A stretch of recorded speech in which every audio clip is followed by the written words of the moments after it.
Hey everybody, this is Dan Miller from Bluegrass Unlimited magazine, and I'm going to do some lessons today on learning music by ear. A number of years ago I published this book called Learning Music by Ear for All Stringed Instruments, and I'm going to go through some of the material that's in the book. Of course the book is more detailed than what I'm going to run through today, but if you're interested in the book, it's on the website www.flatpick.com. And it's only $10, comes with a CD, so if you're interested in learning more than I have to offer you today, please consider picking up the book. Okay, so learning music by ear can be frustrating. A lot of people that try it, I know I was like this when I first tried learning by ear. I just couldn't get there. I couldn't hear the chords. I had trouble finding the notes. It's like you got so many note selections all over the fingerboard. It can be frustrating. So what I'd like to do today is just go through a little bit of how you might start, and then I'm going to do maybe a couple more after this. And today we're going to focus on finding the key of the song and then finding the chords. And maybe we'll do another video how to find the melody, and another video what to do, you know, to enhance the melody to come up with your own arrangement later. But the first thing that you want to do is pick a good song. Now what that means is that you want to pick a simple song, a song that you've known your whole life.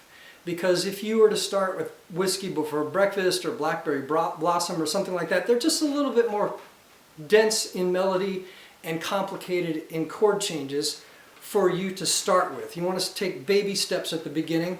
So I recommend that you start with a song you've known your whole life. And in the book I have a list of 25 or so songs that you might want to start with, and we're talking like simple songs that you know forever, like Twinkle Little Star, Mary Had a Little Lamb, London Bridges, Go Tell Aunt Rhody. These are songs that you've heard, you've got in your head, and you know your whole life, and so you're going to be able to easily recall that or sing that. I recommend you start with a song that has words, because that's going to be easier for you to identify the melody through singing it instead of just humming it or whistling it if it's a instrumental tune. Okay, so that's the first thing. Pick the song, start with something easy. Today I'm going to use When the Saints Go Marching In as my example. That's the first example I used in the book, so we're going to use that as an example here today. The thing that you want to do after you find your song is you want to find the key.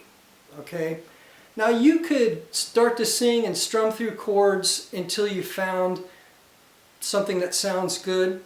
That's doable. Or if you want to learn the melody, you could just start hunting and pecking and finding the notes that you're singing, and that's all fine, well, and good, and you can do that. But the reason I recommend that you start with the knowledge of the key is because knowing what key you're in is going to give you some information that will help you find the chords and will help you find the melody. So that would make it a little bit easier for you than just searching around and landing on something by chance, randomly by chance. And you can do that, and people have done that, and people have learned that way.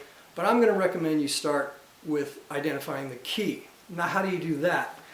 Of course, if you're going to a jam session, the singer is usually going to call the key that's comfortable for their voice. If it's an instrumental tune, most all instrumental tunes have kind of a standard key that people play in. But again, we're not there yet. We're going to start with a simple nursery rhyme type of song, and you're going to start finding it on your instrument. And so the best way to do that is to be able to sing it. So you want to find the key that fits your voice, the key that's most comfortable for you to sing it in.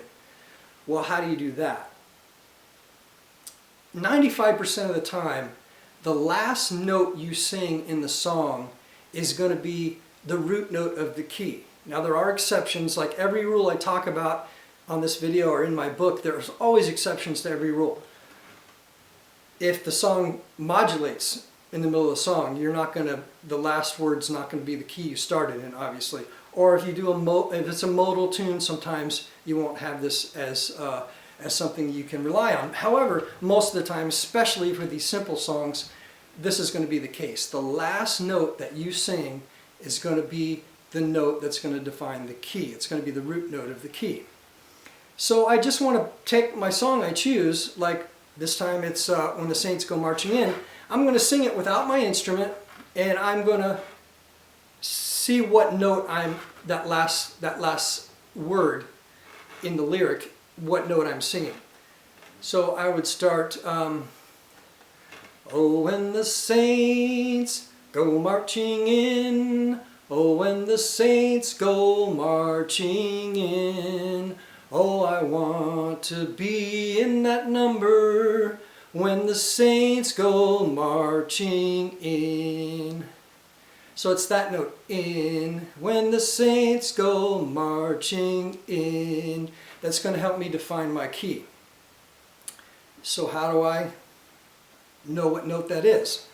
The old school way is to start playing notes on your instrument, step up every half note or every fret, and try to match the note you're singing with the note you hear on your instrument. Now, there's a lot of modern technology out there that helps you with these things. There's some singing apps that will help you find a note where you could just sing that song, when the saints go marching in, into your phone app, and it'll tell you what note it is, okay? And that's great. I recommend that you learn it the old way, just by ear, and then check yourself with the app if that's what you need to do. Now, I'm going to start on the open A string because I know in my vocal range I can't sing much lower than that.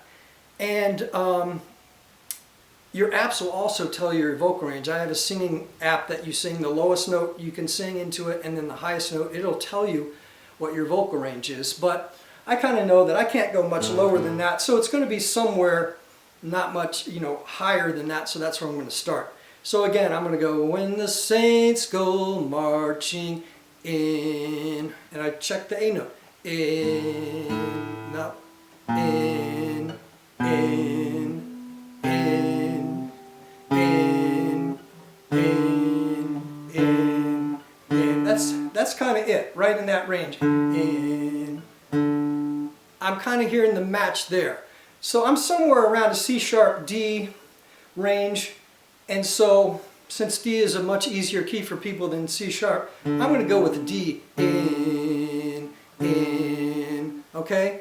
And again, you might be in a sharp key or something, that's wavering in between, somewhere around that. And pick the one that's the most common, which would be D, in. So that's where I'm going to go. When the saints go marching in, right there. So I'm going to say that's in the key of D. Now, I want to find my chords.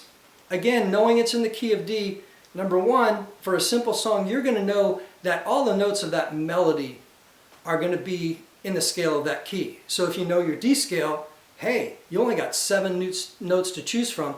A lot of times in these simple songs, it really comes down to 5 notes. The 7th scale degree might not be in there in a simple song. So you don't have to hunt around hundreds of notes. You only have to think of the 7 that are in the scale of the key. So that's helpful. The next thing is when you're finding the chords, knowing what key it's in, and then I outline this in the book. I have a thing called the chord ladder that gives you an idea of what are the most common chords. And if you've done any playing in jam sessions and stuff, you know the most common chords to the simple songs are the 1 chord, the 4 chord, and the 5 chord. Some of the more simple songs are just the 1 chord and the 5 chord. But predominantly, the simple songs have a 1-4-5 progression. And so in the key of D, we're just going to count up our fingers. We have D, E, F, G, G's 4, and A. D, E, F, G, A. So D is our 1, G is our 4, and A is our 5. So we're going to know, because we know what key it's in, that it's probably going to have 2 chords, a 1 and a 5, or 3 chords, a 1, 4, and a 5. And again, if it gets more complicated than that, the chord ladder I have in the book explains what might be the next most likely chord after the 1, 4, and 5. But we're not going to get into that today because most of your simple songs that we're going to work with are going to be a 1, 4, 5 progression. Okay. So how do I find the chords? Well, again, I'm just going to start singing. Most likely, the first chord is going to be the 1 chord. It's not always the case, Sometimes in songs like John Hardy or Gold Watch and Chain, things like that, they start on the 4 chord. So it's not always going to be starting on the 1 chord, but most likely it is.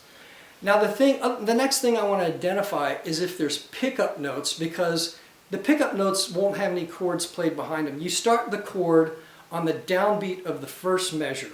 Now, how can you identify that? A lot of it is just by feel. Start singing the song and you will get a feel for where the downbeat of the first measure is. If I start singing that song, "Oh, when the saints," that word saints is when I feel like, boom, that's when this song really starts. Oh, when the, are just pickup notes leading to that first note of the first measure when my rhythmic content starts, my harmonic and rhythmic content starts.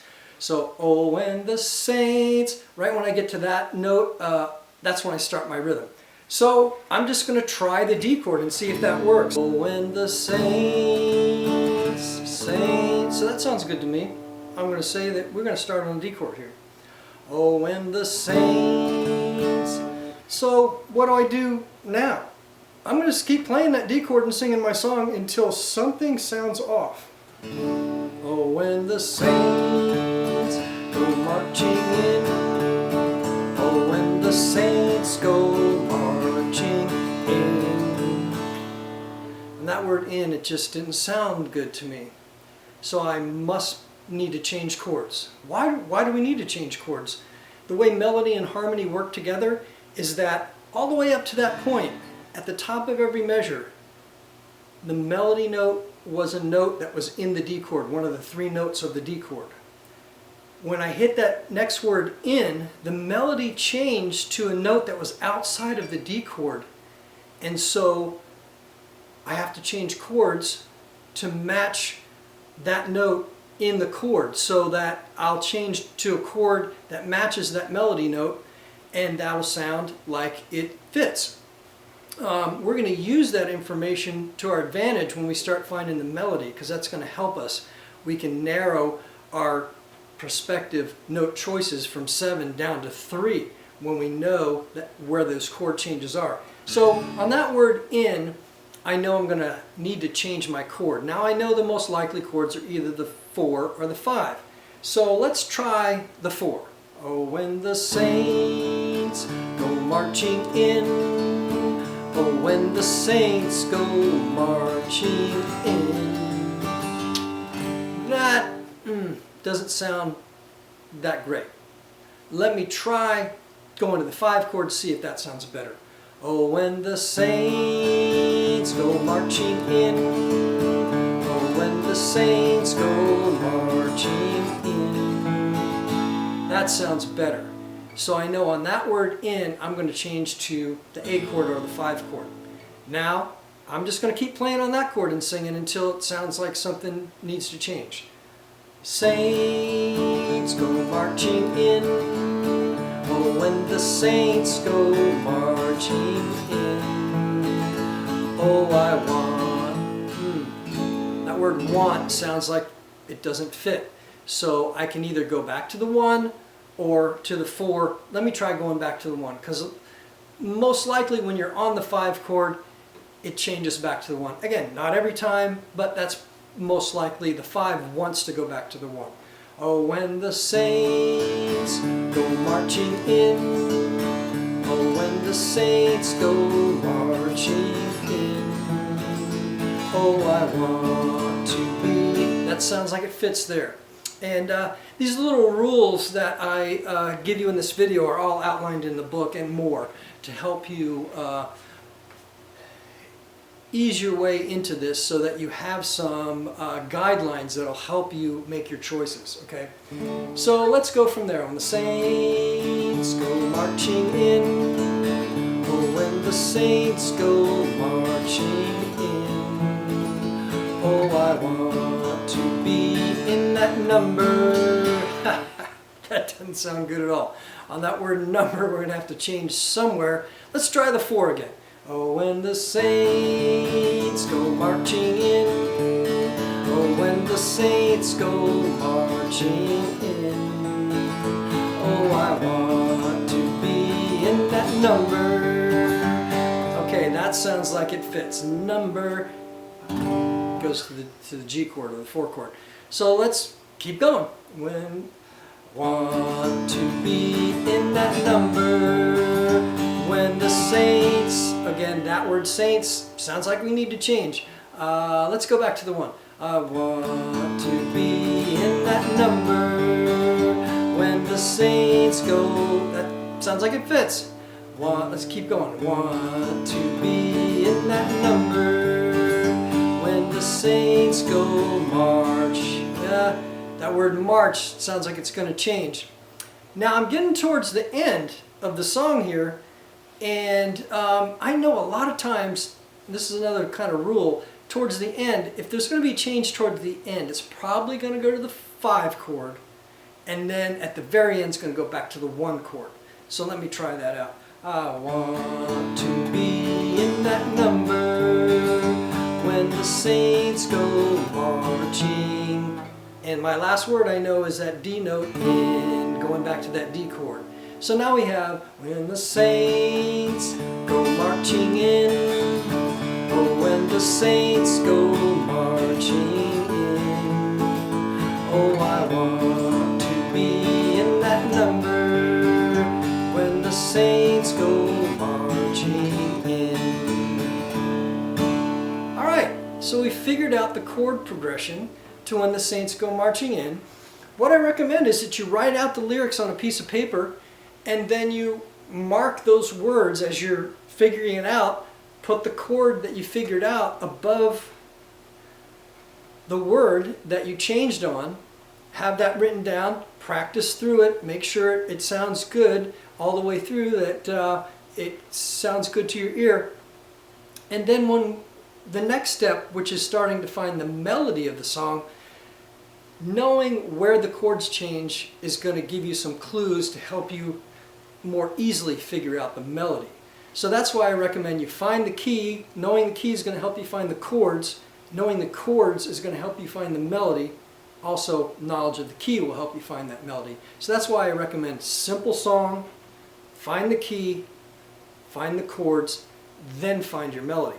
And once you find your melody, get that melody really solid. We'll talk about some other things in a different video about what to do with that melody once you start to try to figure out a more complex arrangement than just playing the straight melody, something that will sound tasteful and cool, and you could use as a solo on whatever instrument you're playing. We'll talk about that in a later video. But right now, if you're having trouble matching that pitch or hearing where that change is, there's also some apps and websites that can help you with that. There's things that will teach you to sing a pitch and then match it, or they'll give you a note and you try to sing it and match it, or they'll give you a note and you have a little slidey bar where you try to match that note and they'll tell you if you're correct. There's all kinds of great ear training things online that you should explore, both in websites, and in apps that you can get for your phone. But eventually, I would like to say, do it old school on your instrument and use the apps as just to check yourself to make sure that you're doing it right. So that's it for today's lesson. My name's Dan Miller. I'm the editor of Bluegrass Unlimited magazine, and this is my book, Learning Music by Ear for All Stringed Instruments. I recommend you check it out if this video was of interest to you. And next time we'll do another lesson on how to find the melody. Until then, good picking.